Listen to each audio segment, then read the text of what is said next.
Hello everyone, मेरा नाम है अमित यादव और आपका स्वागत है हमारी इस यूट्यूब चैनल टॉपर बोनो में। दोस्तों, आज हम क्या पढ़ेंगे तो जैसा कि आपको पता ही है कि हम पिछले वीडियो में class 9 history chapter 4 forest society and colonialism chapter जो है वो स्टार्ट कर दिए थे। और उस चैप्टर में मैंने आपको बताया था स्टार्टिंग में ही कि इंट्रोडक्शन लेवल में भी हम उसमें क्या क्या चीज़ पढ़ने वाले हैं। उसमें मैंने आपको what is deforestation and why deforestation, इसके बारे में मैंने आपको कुछ बताया था। तो डिफॉरेस्टेशन मैंने बताया था कि इंडिया में डिफॉरेस्टेशन के 3 कारण मैंने बताए थे, मेनली 3 कारण हैं और उसके बारे में मैंने आपको कुछ थोड़ा बहुत बताया था। अब हम इस वीडियो में उसका जो फर्स्ट कारण था लैंड टू बी इम्प्रूव्ड, उसके बारे में डिटेल डिस्कशन करेंगे। ठीक है, जैसा कि मैंने आपको पिछले वीडियो में भी बताया था कि लैंड टू बी इम्प्रूव्ड में क्या था कि जो हमारा जो पॉपुलेशन बढ़ रहा था, हमारे इंडिया की पॉपुलेशन जो है वो कॉन्टिन्यूसली बढ़ रही थी, तो उसके लिए फूड ग्रेन्स की भी डिमांड बढ़ रही थी, जिसकी वजह से जो किसान थे वो लोग क्या किए कि मतलब कि फॉरेस्ट को काट कर खेतों को बढ़ाना स्टार्ट कर दिए ताकि ज़्यादा प्रोडक्शन हो सके और फूड की जो डिमांड है उसे पूरा किया जा सके। ठीक है, और इसमें क्या हुआ कि बहुत ही ज़्यादा पेड़ों की कटाई हुई। ठीक है, बहुत ज़्यादा पेड़ों की कटाई हुई जिससे डिफॉरेस्टेशन बहुत ही ज़्यादा तेज़ी से हुई। और दूसरा कारण उसमें मैंने और बताया था कि कॉलोनियल पीरियड के दौरान जो इंडस्ट्रीज रॉ मटेरियल की ज़रूरत थी वो हमारे इंडिया के फॉरेस्ट से ही ली गई थी, जिससे की वजह से जो कॉलोनियल गवर्नमेंट थी उसने भी फॉरेस्ट का बहुत ही ज़्यादा नुकसान किया था। ठीक है, तो अब हम उस चीज़ों को डिस्कस करेंगे पूरा डिटेल में। ठीक है, तो चलिए स्टार्ट करते हैं। तो देखिए, इन 1600 1/6 of the India's land mass was under cultivation. तो देखिए 1600 ईस्वी तक इंडिया का जो टोटल लैंड मास है उसका 1/6 पार्ट ही केवल कल्टीवेशन के अंदर यूज होता था, खेती करने के लिए यूज होता था। एक चीज़ यहाँ पर नोट करिएगा कि 1600 ईस्वी जब हमारे इंडिया में पाकिस्तान का भी लैंड मास था, ठीक है, उस समय जब हमारे इंडिया में पाकिस्तान भी था, ठीक है, यानी कि पाकिस्तान और इंडिया का दोनों का लैंड मास जो उसका 1/6 पार्ट जो है केवल खेती में यूज होता था। ठीक है, अब देखिए उस समय जब 1/6 खेती का पार्ट यूज होता था, लेकिन आज के समय में क्या हो रहा है, आज के समय में क्या हो रहा है, now that figure has gone up to about half. अब यहाँ पर देखिए आज के समय में जो हमारा केवल इंडिया का लैंड मास है, केवल इंडिया का जो land mass 3.28 million square kilometre है, उसका हाफ एरिया जो है उस पर खेती की जाती है। यहाँ पर इसे इस तरह से समझने की कोशिश कीजिए, जैसे कि मैं यहाँ पर लिख देता हूँ 1600। ठीक है, 1600 में क्या था कि ये था पाकिस्तान और ये था इंडिया। ठीक है, अब इन दोनों का लैंड मास का, इन दोनों के लैंड मास का केवल 1/6 पार्ट ही, ठीक है, 1/6 पार्ट ही यूज होता था। ठीक है, 1/6 पार्ट ही कल्टीवेशन के अंदर यूज होता था।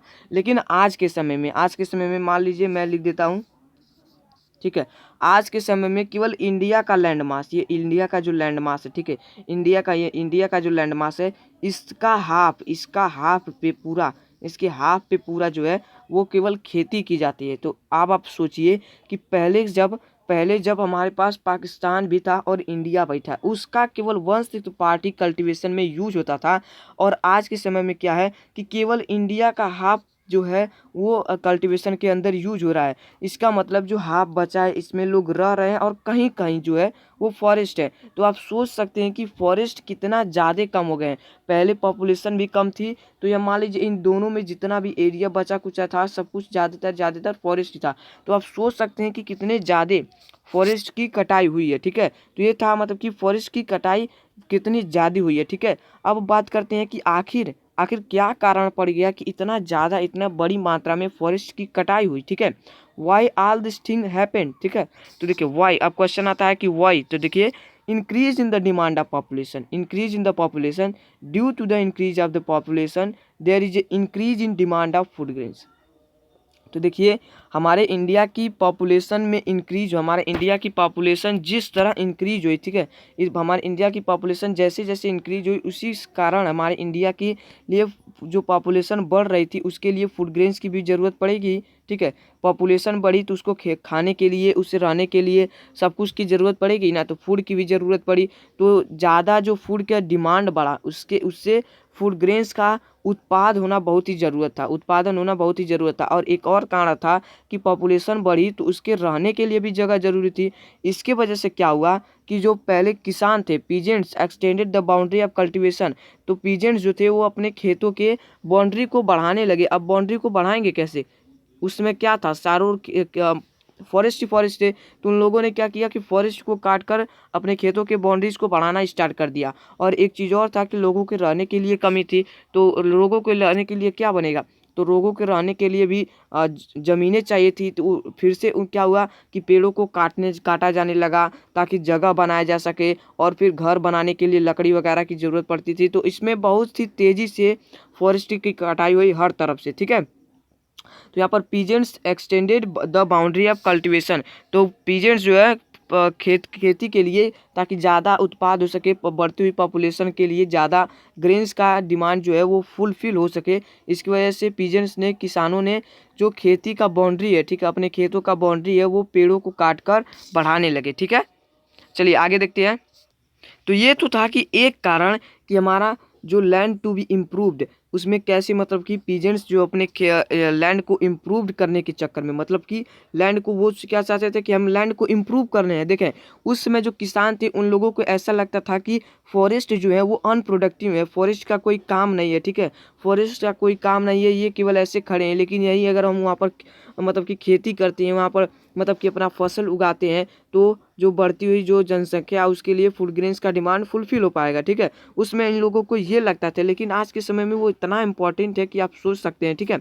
तो देखिए, ये तो कारण था कि एक कि किस तरह लैंड को इम्प्रूव करने के चक्कर में, मतलब कि उन लोगों को लगता था कि लैंड, ये आखिर जो ज़मीन है, ये पेड़ उस पर उग कर मतलब कि उस लैंड को बेकार कर रहे हैं, हम क्यों ना इस लैंड को इम्प्रूव करें और उस पर खेती करें।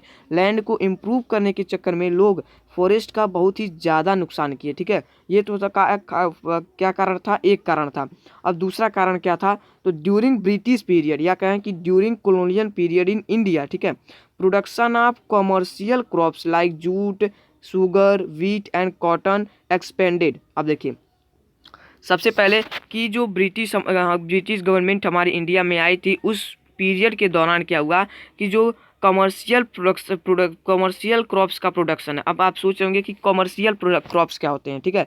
तो कमर्शियल क्रॉप्स उन्हें कहते हैं जिनका जो प्रोडक्शन है वो प्रॉफिट के लिए होता है, वो प्रॉफिट के मोटिव से होता है, जैसे कि जूट वगैरह, शुगर वगैरह। तो इन सब का ज़्यादा से ज़्यादा जो प्रोडक्शन होता है वो, ताकि इनका प्रोडक्शन इसलिए होता है ताकि इन्हें बेचकर प्रॉफिट जनरेट किया जा सके, रेवेन्यू जनरेट किया जाए कुछ ना कुछ, ठीक है। तो ये सारे जो कमर्शियल क्रॉप्स थे उनके प्रोडक्शन के लिए पेड़ों को काटा जाने लगा, ठीक है, पेड़ों को काटा जाने लगा। अब पेड़ों को काटा क्यों नहीं जाने लगा, अब आप सोच रहे होंगे कि पेड़ों को काटा क्यों जाने लगा, ठीक है। पेड़ों को काटा क्यों जाने लगा, क्योंकि अगर हमें जूट या शुगर या व्हीट या जिस चीज़ का भी प्रोडक्शन करना है, उसके लिए सबसे पहले हमें लैंड ज़रूरी है, और सारे लैंड पर तो फॉरेस्ट है।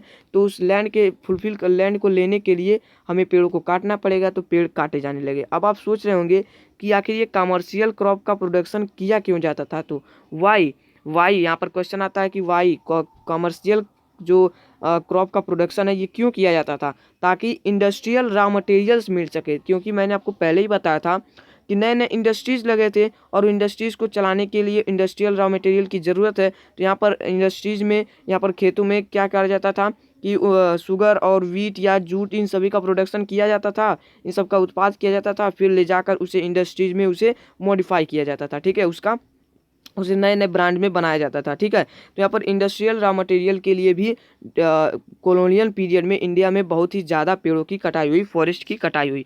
ये तो था दूसरा कारण। अब तीसरा कारण देखते हैं। तो देखिए, growing urban population demanded more food grain.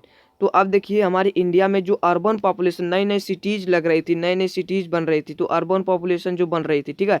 अब अर्बन पॉपुलेशन में बहुत ही ज़्यादा फूड का डिमांड, फूड क्रॉप्स का बहुत ही ज़्यादा डिमांड बढ़ रहा था। अब आप सोच रहे होंगे क्या रूरल एरियाज़ में नहीं फूड ग्रेन का डिमांड बढ़ता है, तो रूरल एरियाज़ क्या करते हैं, रूरल एरियाज़ में जो लोग रहते हैं वो अपना उत्पादन, अपना खाने के लिए वो खुद उत्पादन कर लेते हैं, ठीक है, वो स्वयं अपना उत्पादन कर लेते हैं, अपना खा भी लेते हैं और उससे जीवन पूरा व्यतीत भी कर लेते हैं। लेकिन अर्बन एरियाज़ में अब वो छत पे तो मतलब कि प्लांटेशन करके मतलब कि खेती करेंगे नहीं। तो इसके लिए अर्बन एरियाज, और एक तो और कि अर्बन एरियाज में लोग जाकर माइग्रेट होकर और भी ज़्यादा रहते हैं, तो अर्बन एरियाज में फूड ग्रेन की डिमांड जो है और भी ज़्यादा बढ़ रही थी, ठीक है। अब देखिए, ये तो अब हो गया हमारा तीसरा कारण, ठीक है।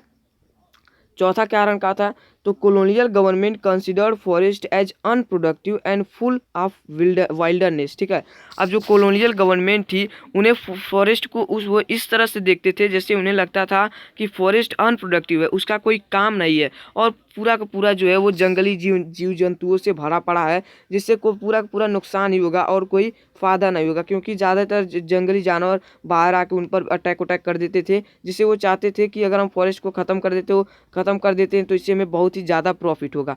पहला तो जो जंगली जीव जंतु हैं वो सारे मारे जाएंगे, फिर हमें खेती करने के लिए, कमर्शियल क्रॉप्स को उगाने के लिए, उनका प्रोडक्शन करने के लिए लैंड मिल जाएगा और भी कई सारी चीज़, और लकड़ी मिल जाएंगी हमें जहाज़ बनाने के लिए। ठीक है, इसलिए वो फॉरेस्ट को काटते भी थे। ठीक है, तो इसलिए land is to be brought under cultivation, इसकी वजह से लैंड को कल्टीवेशन के अंदर लाया गया, so that the British could get extra revenue, जिससे अब देखिए लैंड को कल्टीवेशन के अंदर क्यों लाया गया, क्योंकि ताकि वो एक्स्ट्रा रेवेन्यू जनरेट कर सके। ठीक है, एक्स्ट्रा रेवेन्यू, जिस तरह से वो इंडिया में और काम से मतलब कि वो रेवेन्यू जनरेट कर रहे हैं, उसी तरह वो चाहते थे कि हम किसी चीज़ को वेस्ट ना होने दें। ठीक है, जो हमारे पास ये लकड़ियाँ हैं इनसे ही हम रेवेन्यू क्यों ना जनरेट करें। ठीक है, एग्जाम्पल के तौर पर between 1880 to 1920 cultivated area increased by 6.7 million hectares. तो देखिए 1880 से लेके 1920 तक लगभग 40 वर्षों में ही इंडिया का,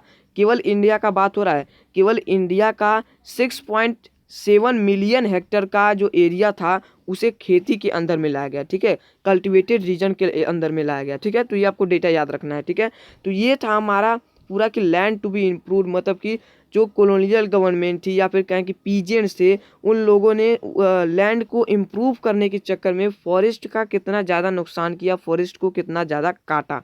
तो ये था हमारा पहला पॉइंट, पहला कारण। ठीक है, जैसे मैंने उसमें भी बताया था कि 5 मार्क्स का क्वेश्चन आता है कि what are the reason for the deforestation in India. तो मैंने आपको बताया था कि आप सोच रहे होंगे कि मतलब कि 3 ही क्वेश्चन है। ठीक है, 3 ही पॉइंट है तो कैसे लिखेंगे, तो उसमें आप देखिए जब आपको, आप देख सकते हैं जब आपका एक पॉइंट में 4 पॉइंट मिल गया है, तो अभी हम आगे 2 पॉइंट पढ़ने वाले हैं, उसमें भी कई सारे पॉइंट मिल जाएंगे, तो इससे आप 5 ही नहीं बहुत ही ज़्यादा पॉइंट्स लिख सकते हैं। ठीक है, इसमें आप आंसर को हमेशा कंबाइन फॉर्म में लिखिएगा। ठीक है, अगर आप पूछता है कि what was the reason for the deforestation in India, तो आप एक तरह से और क्वेश्चन लिख सकते हैं, and due to the increase in the population there was a demand for food grains and that's why peasants are going to कह सकते हैं कि आर गोइंग टू, मतलब कि कह सकते हैं कि अपना वो जाकर मतलब कि अपने एरिया को बढ़ाते हैं। ठीक है, are going to increase the area of their fields.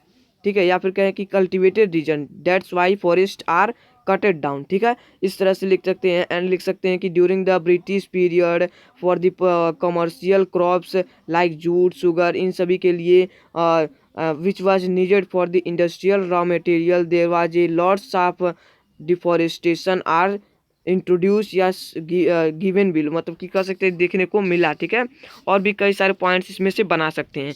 अब नेक्स्ट वीडियो में हम क्या देखेंगे कि स्लीपर्स ऑन ट्रैक्स, जो हमने दूसरा कारण पढ़ा था, उसे हम डिटेल में देखेंगे। तो चलिए मिलते हैं अगले वीडियो में, धन्यवाद।